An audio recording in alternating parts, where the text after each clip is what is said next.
¿qué tal? ¿Cómo les va? Bienvenidos. Todo tiene un porqué. Aquí estamos como siempre, como cada día, para contarles y para aprovechar este espacio para buscar conocimiento. La pregunta de hoy, ¿por qué vuelan los pájaros? ¿Quién no se ha preguntado cómo es el fenómeno? ¿Por qué lo pueden hacer? A nosotros nos encantaría poder volar. Volamos solamente con nuestra imaginación. ¿Cómo les va? ¿Cómo andan? Bien, a mí me decían que era livianita como un pajarito. Sí. Pero no vuela. Bueno, claro, ellos Pero no vuela. obviamente hay una cuestión en el peso también. Sí. A mí lo que me encanta es que van todos sincronizados. ¿Viste? Que se así. Sí. ¿Cómo hacen? ¿Cómo se ponen de acuerdo? ¿Cómo ¿No? saben, no? Es impresionante. No sé. Ahorran energía volando de esa manera, pero es uno de los temas que vamos a hablar seguramente en el día de hoy. ¿Miedo a los teros? ¿Alguien le tiene miedo a los teros? No. Cuando vas No corriendo... molestes un tero. Claro, pero son, te viene ¿viste? algo- ¿Te atacan? Te amenazan, se te vienen encima, si te paran en el lugar, no se mueven. A mí me da mucho miedo correr en un lugar, cuando corría, obviamente, yo no. Y que hubiera un tero. Pero me asusta de verdad. Hay que aprender qué hacer con los teros. Hoy seguramente lo vamos a preguntar acá. Lo peor es cuando te agarra la cruza de un tero con un pato, ¿no? Es un patotero. ¡No! Vamos a recurrir a los más jóvenes, a los niños. Me encanta arrancar el programa de esta manera con la sección Verdades no tan pequeñas. Vamos.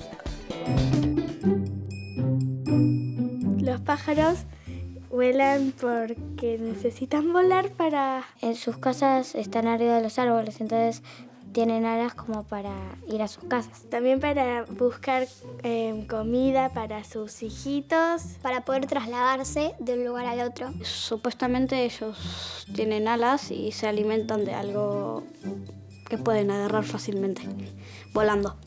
Al tener alas, ellos las utilizan para volar, como nosotros utilizamos nuestras piernas para caminar. Moviendo sus alas de arriba para abajo y como un avión prácticamente. Mueven las alas y el aire levanta los pájaros. Hacen así. Me gustan un montón, pero me gusta mucho el colibrí.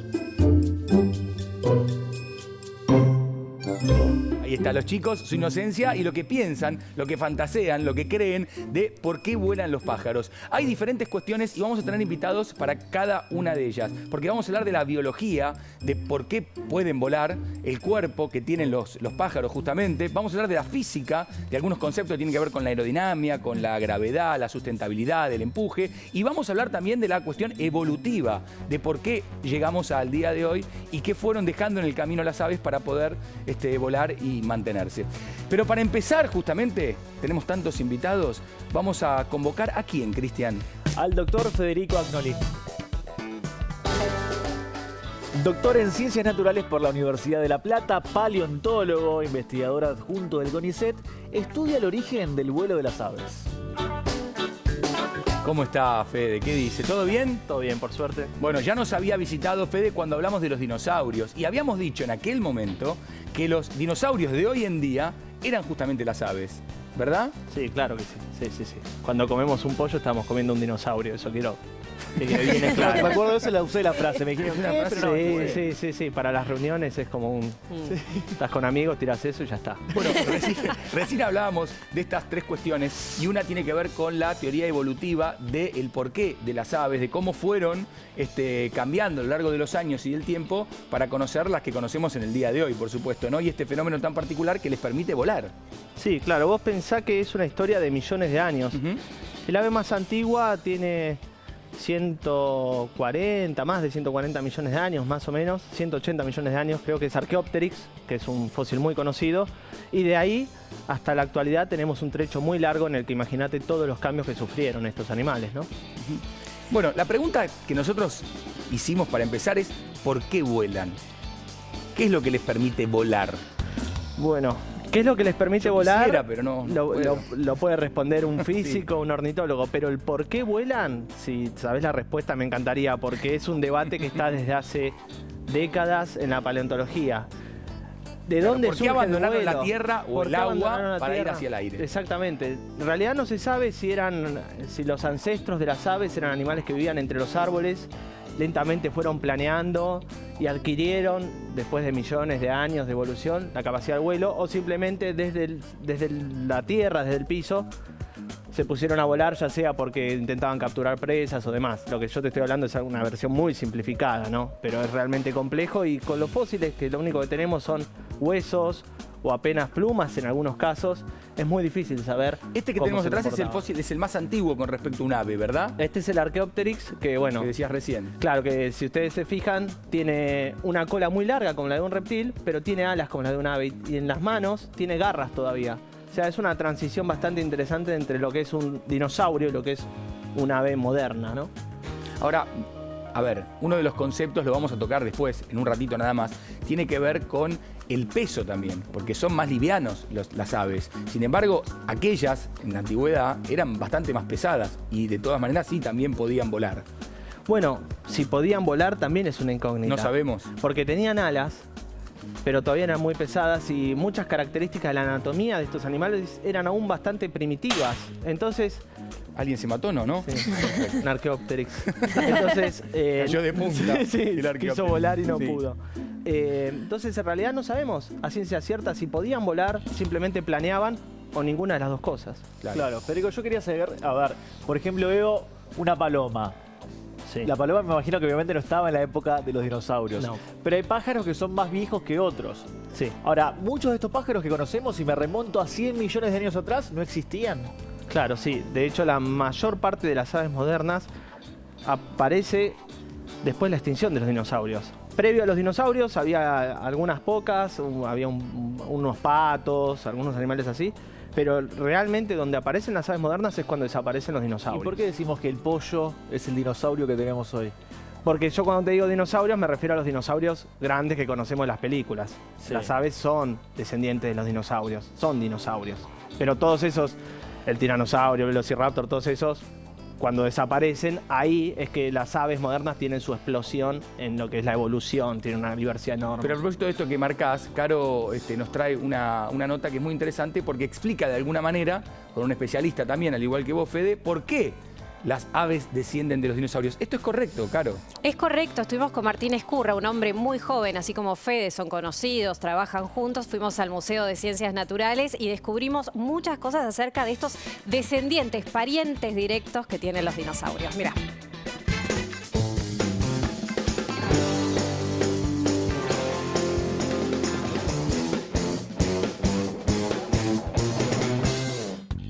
Durante muchos años pensamos que los dinosaurios se habían extinguido sin dejar descendencia. Hoy en día sabemos que los pájaros son descendientes de los dinosaurios. Vinimos al Museo Argentino de Ciencias Naturales para hablar con un especialista. Martín, ¿hay alguna conexión entre las aves y los dinosaurios? Las aves que conocemos hoy en día, una paloma, un avestruz, un gorrión, son descendientes directos de los dinosaurios. De hecho, hoy en día sabemos que las aves, todas las aves de hoy en día son dinosaurios. ¿Y eso se sabe hace mucho, hace poco? ¿Es un descubrimiento nuevo? Bueno, una gran cantidad de evidencia demostrando esto, que las aves son dinosaurios, se viene descubriendo desde los años 80 y principalmente durante los 90 y los últimos años en lugares como China, Estados Unidos y Argentina han aparecido una gran cantidad de fósiles que permiten encontrar un montón de características que estaban presentes en los dinosaurios y que hoy en día encontramos en las aves, como por ejemplo la presencia de plumas. ¿Y cómo es esa evolución, digamos? Porque nosotros vemos que los dinosaurios tienen esas garras, ¿no? Como las aves, pero debe haber muchas más características similares. Claro, de hecho, por ejemplo, los primeros dinosaurios que se conocen, los más antiguos conocidos, entre ellos, bueno, aquí se conocen del Valle de la Luna, en San Juan, ya tenían muchas características que están presentes en las aves. Por ejemplo, este es el esqueleto de un ave muy primitiva llamada Patagopteryx y podemos ver el cuello en forma de S, que lo encontramos, por ejemplo, en un cisne, en una paloma. Y ya los primeros dinosaurios tenían este tipo de cuello. También, por ejemplo, los miembros posteriores, las patas, ubicadas directamente por debajo del cuerpo, están presentes en las aves. De hecho, bueno, como formas bípedas y también en los primeros dinosaurios.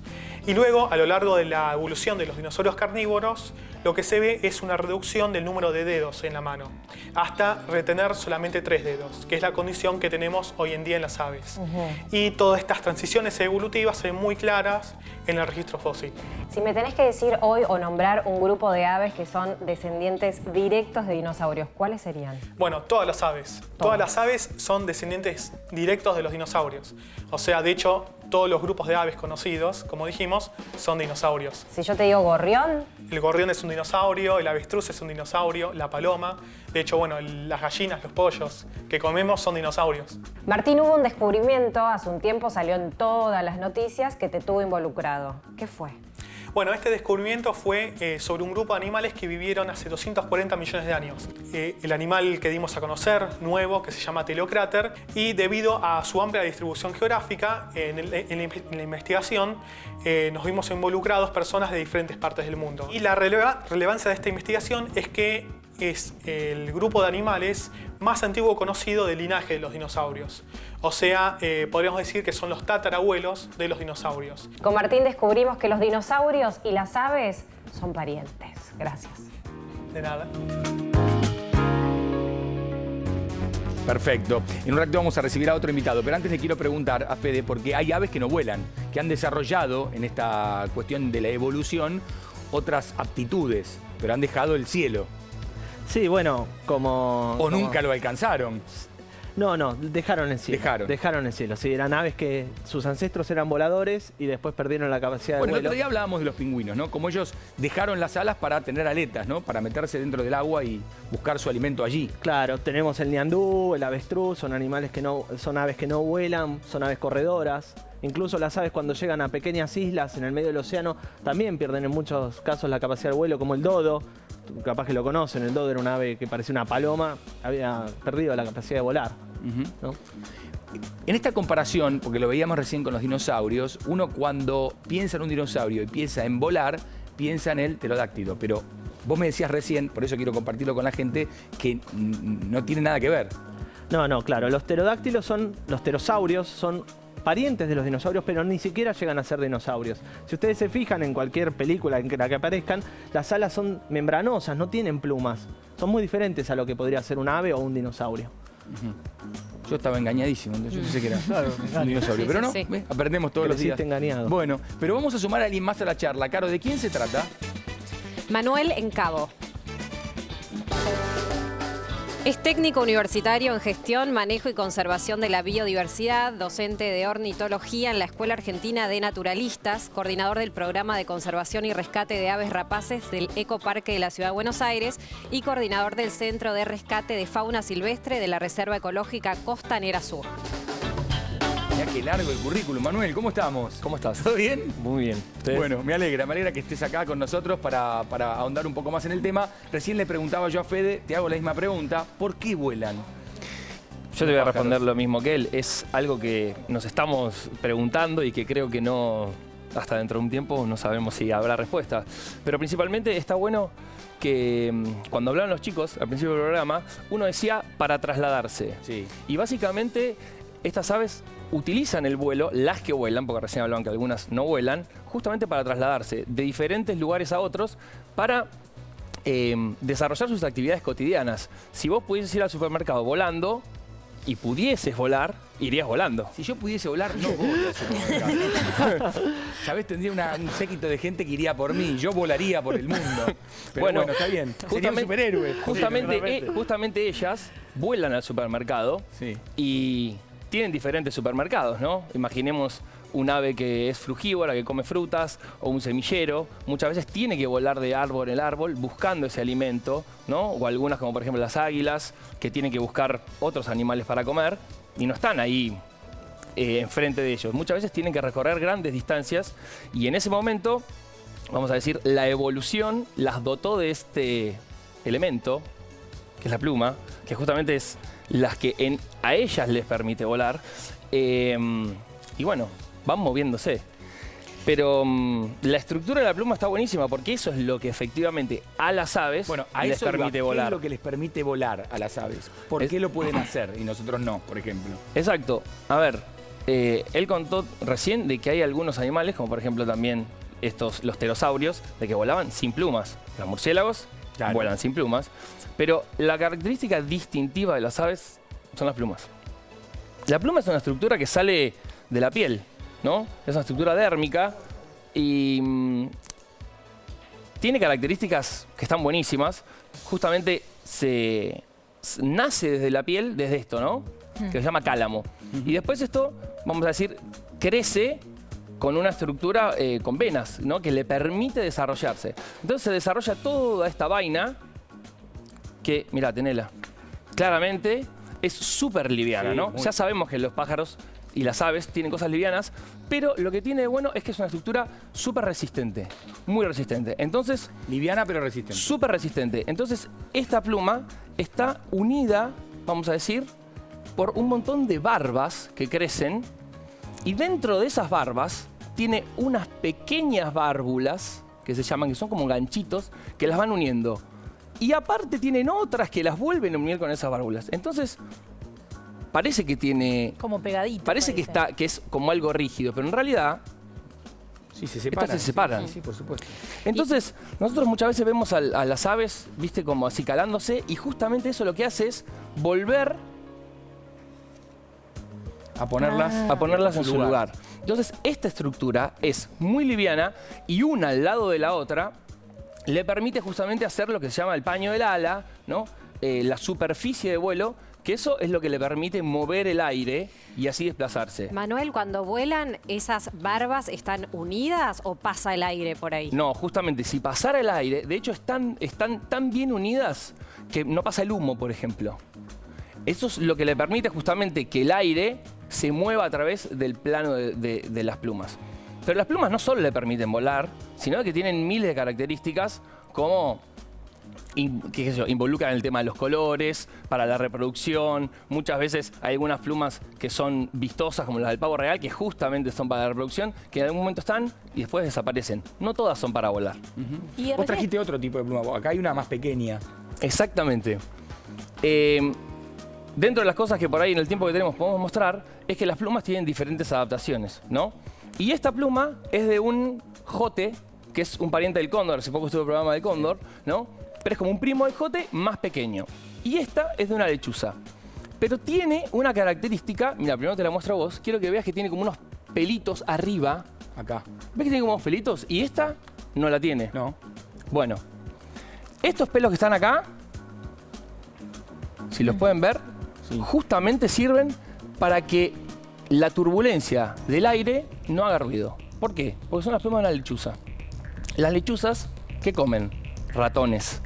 Y los ratones andan de noche, tienen orejas grandes, justamente para no escuchar a las lechuzas. Y si las lechuzas hicieran ruido, los ratones se van. Lechuza, claro. Exactamente. Entonces, por ahí si hacemos silencio, podemos ver que la pluma de la lechuza no hace ruido y esta sí. Hagámoslo. Mirá. ¿Estamos preparados? Nada. Me gusta que lo hagas cerca de tu micrófono también para que... Los técnicos me estuvieron enseñando. Muy bien.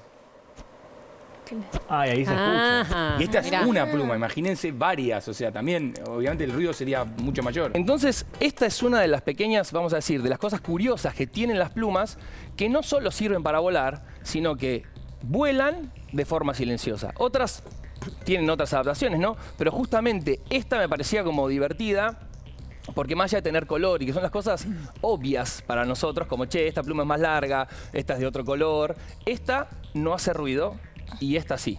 Después por ahí nos pueden explicar cómo es el tema del aire y eso, Sí, lo van pero a eso hacer. está buenísimo. Manuel, una pregunta. ¿Las aves que pueden volar tienen los pectorales más fornidos, por decirlo de alguna manera, o todos tienen la misma, digamos, el mismo aspecto? No, está buena la pregunta.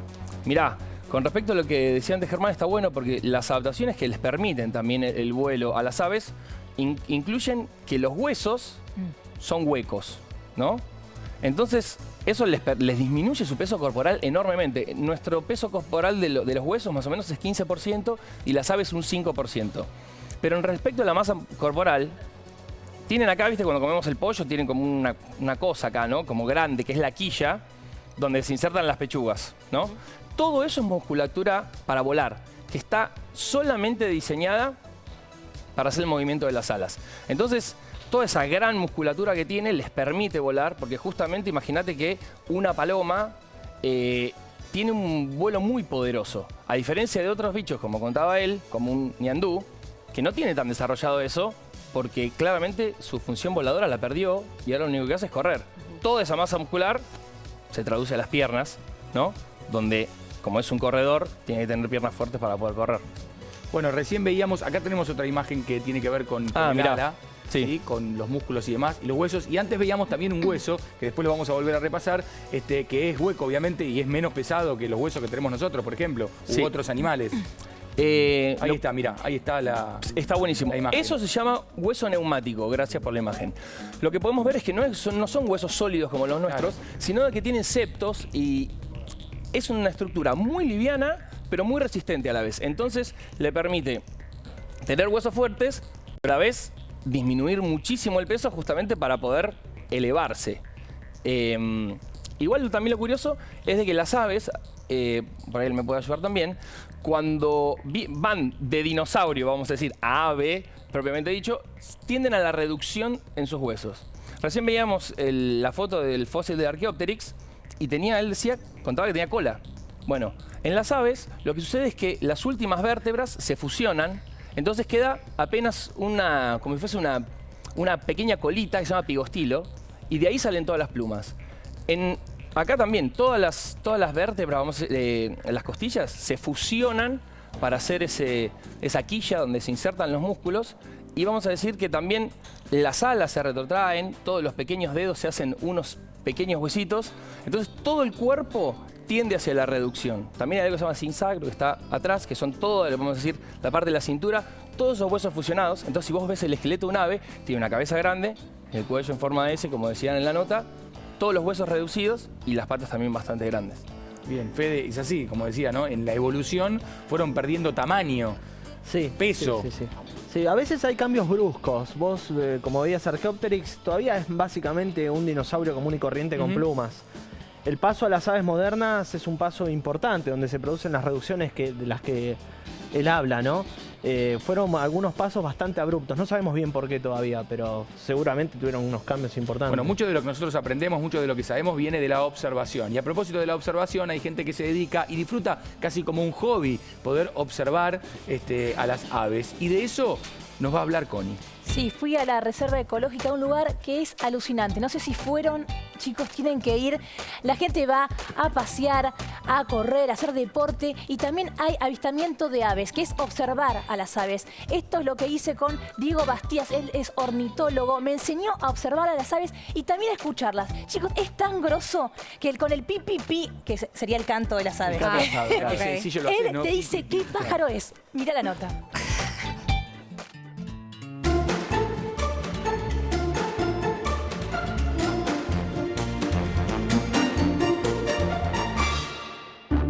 Estoy en la Reserva Ecológica para encontrarme con un experto porque quiero que me enseñe a observar aves. Digo, ¿qué es el avistaje de aves? Y la observación de aves generalmente de la naturaleza. Costanera Sur tiene 370 hectáreas, ofrece acercarse a la naturaleza, no solamente mirar las aves, que realmente lo que nos llama la atención por la variedad de especies, colores, tamaños, sino que podemos observar de todos también. Flores, encontramos comadrejas, lagartos overos. ¿Cuántas especies hay acá en la reserva? Y está registradas más de 340 especies en un total de un poquito más de 1000 que encontramos acá en el país. Acá encontrás un poco de todo. La gran mayoría de los loros que están en el país encontramos en esta zona, en la reserva y aledaños. Después tenemos aves rapaces que están arriba de las escalas, que son, como yo les cuento a los chicos y a todos los visitantes, que son los basureros del lugar. ¿Por qué? Porque comen la carroña. Es decir, la basura que pueden enfermar a la fauna y a nosotros también. Diego, si yo quiero hacer avistaje de aves, sabiendo que hay un montón de especies, ¿a qué tengo que prestarle atención para identificarlas?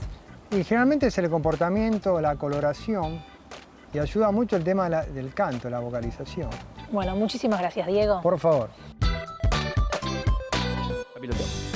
Qué bien lo resumió, ¿no? Porque la verdad que la nota es muy buena, pero el pi, pi, pi me encantó cuando ella dijo el sonido de cada ave, ¿no? Cómo puede ser distinguido por un oído avesado, evidentemente. Ustedes saben, Federico me parece que no, pero Manu, ¿tenés así por el cantar de un ave, podés saber cuál es?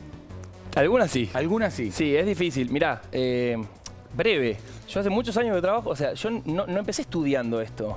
O sea, yo empecé a trabajar en el ex zoológico de Buenos Aires, en el ecoparque de ahora, Y mi contacto fue con los animales directo. Y ahí empecé viajando a ver las aves en el campo. Y si no estás en contacto con los bichos, estudiarlo así como algo muy teórico es imposible. Tenés que estar ahí, salir y ese pi, si vos estás en la reserva, a los 3 días ese pi es el hornero, ese pi es el carpintero.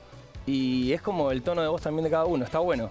El mundo del sonido es algo súper vasto, ¿no? ¿Por qué migran? Uf.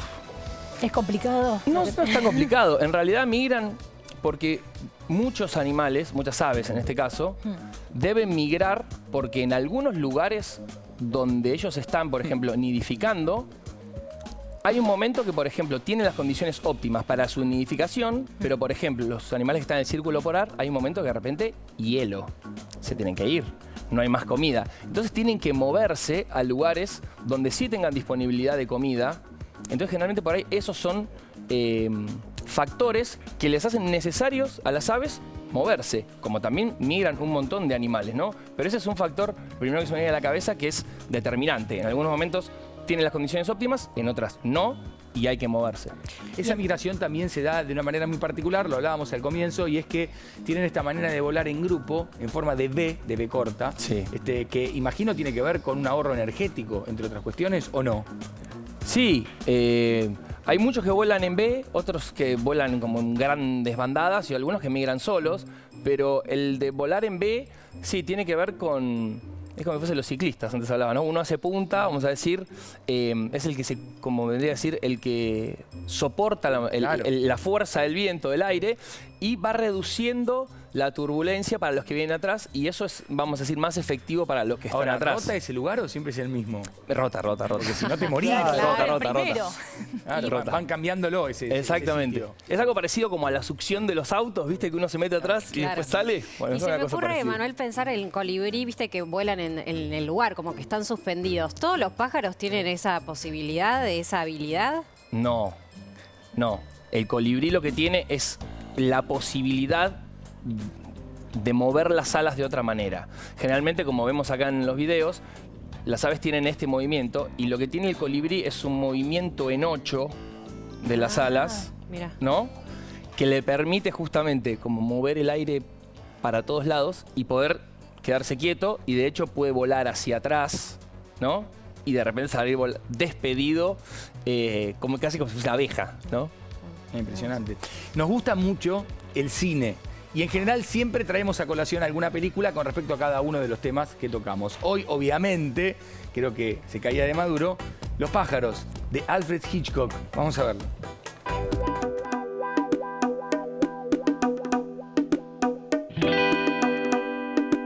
La película Los pájaros, de Alfred Hitchcock, es un verdadero clásico y las imágenes de las aves acechando a los protagonistas son inolvidables para cualquier persona que haya visto el film. Pero, ¿cómo hizo Hitchcock para que los pájaros actuaran?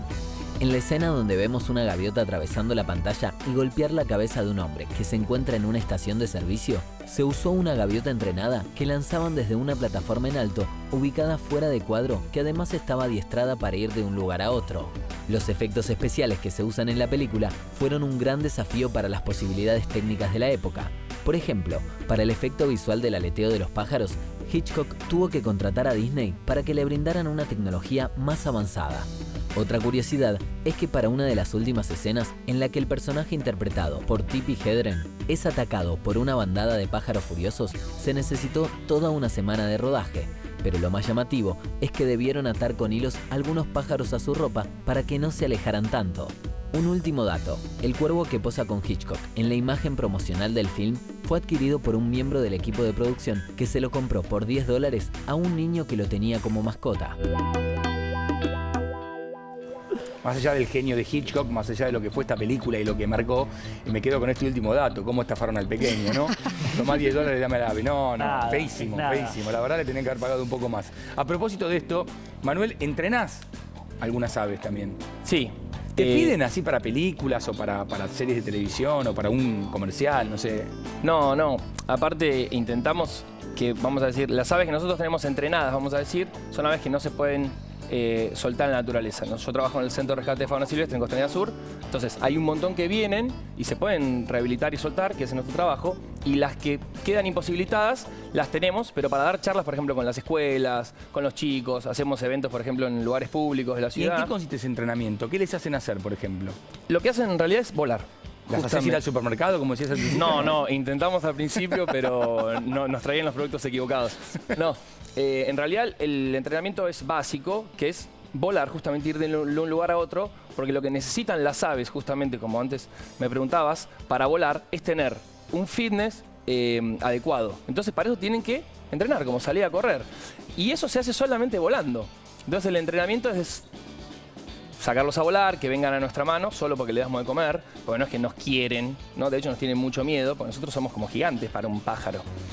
Pero bueno, intentamos hacer eso, por ejemplo, para cosas que tienen que ver con o algún documental o algo para hacer divulgación y no para un comercial, ¿no? De un supermercado, justamente, porque las aves tienen este rol que han perdido en la naturaleza, que es un rol biológico, tienen un rol educativo ahora y lo usamos justamente para la educación y no mostrar que van al supermercado. Buen mensaje. Bueno, no van al supermercado las aves, pero sí pueden enviar mensajes. En un rato vamos a tener una charla que tuvo Cristian con alguien que se dedica a criar palomas mensajeras. ¿Cómo funciona la paloma mensajera? ¿Cómo sabe dónde tiene que ir? ¿O es acaso que sabe volver? Pero lo vamos a ver en un rato con Cristian.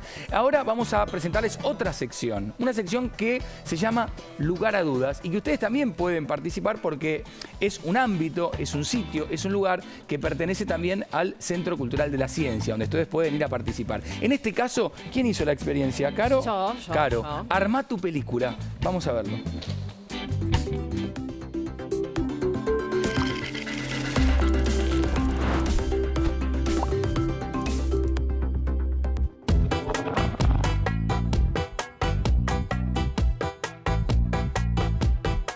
¿Qué es esto? Estamos frente a un espejo, hay una rueda, no entiendo nada. Puedes intentar girarlo. Sí. Y pues podemos mirar. Bueno, enfrente de la rueda tenemos como un cartón que tiene un montón de flechas. ¿Sí? Si yo la giro, como que veo unas manchas. Se ven manchas y medio que desaparecen incluso las flechas. Sí. Bueno, entonces ahora intenta hacer lo mismo, solamente que en vez de mirar directo sobre el espejo, trata de mirar por las rendijas de acá. Por estas. Ajá. A ver.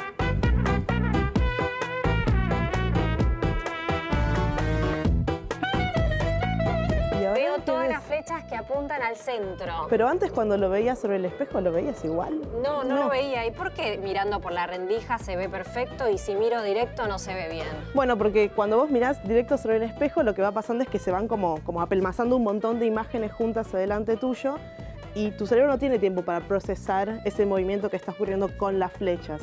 En cambio acá lo que está pasando es tenés como una pequeña foto y después no ves nada. Una pequeña foto, no ves nada y así tu cerebro tiene tiempo para procesar eso y captar el movimiento de las flechas, por ejemplo, pinchando hacia el centro. O sea que esto es lo mismo que pasa en una película. Yo Sí. tengo como fotitos cuadro por cuadro y por eso veo un movimiento. Claro, viste cuando como muestran la cinta del cine, que son como muchas fotitos, pero cuando las ves así, no sé, si ves 3 fotitos juntitas, las ves como casi iguales. Y cuando la pasan rápido por el carrete, se ve como Todo el movimiento continuo. Bueno, o sea, ahí tenés más. ¿Podemos elegir Obvio, otra? obvio. Prueba otro. Voy a probar, ¿eh? ¿Y qué Si pasa? veo directo, veo como un montón de colores que van dando vuelta. Y si veo por la rendija, a ver... Veo como un montón de círculos que se van uniendo a los del centro. Porque van hacia adentro. Es espectacular. Bueno, a través de este juego y de este módulo conocimos un poco el principio del cine. Gracias, Naka, por la información. No, gracias a vos, Caro.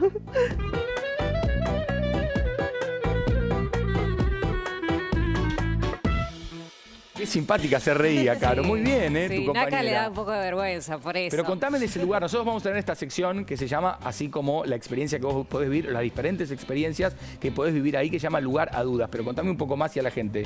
Así es, pueden ir los viernes y sábados, también los domingos, a hacer estas experiencias en estos módulos que son 65 aproximadamente, donde van a poder aprender a medida que van jugando de alguna manera. Los lunes van los colegios, así que si sos parte de un colegio, podés llamar y ir con todo el grupo porque la verdad es muy interesante. Excelente, me encantó, por eso lo queríamos contar también y vamos a seguir teniendo experiencias y mostrándoles aquí esos módulos que tienen, pero ustedes lo pueden vivir in situ, así que vayan, disfrútenlo.